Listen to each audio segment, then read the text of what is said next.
Yablal City Legal Officer Judge Jesus Carbon kay posible ay queda pa más tarda corre el caso ya planta el gobierno local contra con el mga miembro del Moro National Liberation Front o MNLF kanya kada parte del Zamboanga Siege del año 2013.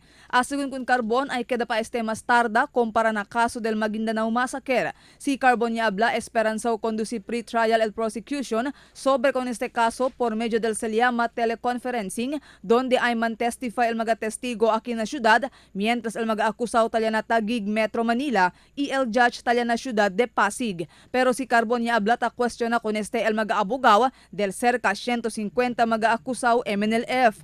Aside from its being expensive, some lawyers of the accused were of the opinion that this would be violative of the rights of their clients to meet the witnesses face. They said that is not in accordance with the constitutional right of the accused to meet the witnesses face to face.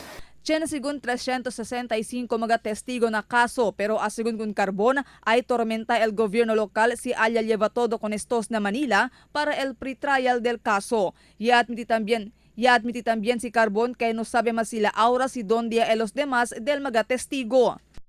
The prosecution contemplates presenting 365 witnesses and these are just too many.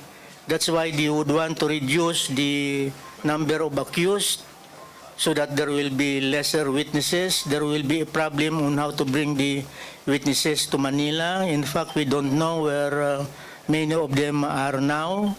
Asigun pa kun Carbon, yaman set schedule el Judge Ken Tamira con este caso para hacer con el final pre-trial na Abril 27, 28 y 29. Y si no hay pa sigun klaro posisyon el gobierno lokal acerca si donde ay hacer con el pre-trial, posible ay entra sigun el prosecution na plea bargaining, un cosa que kontra el gobierno lokal.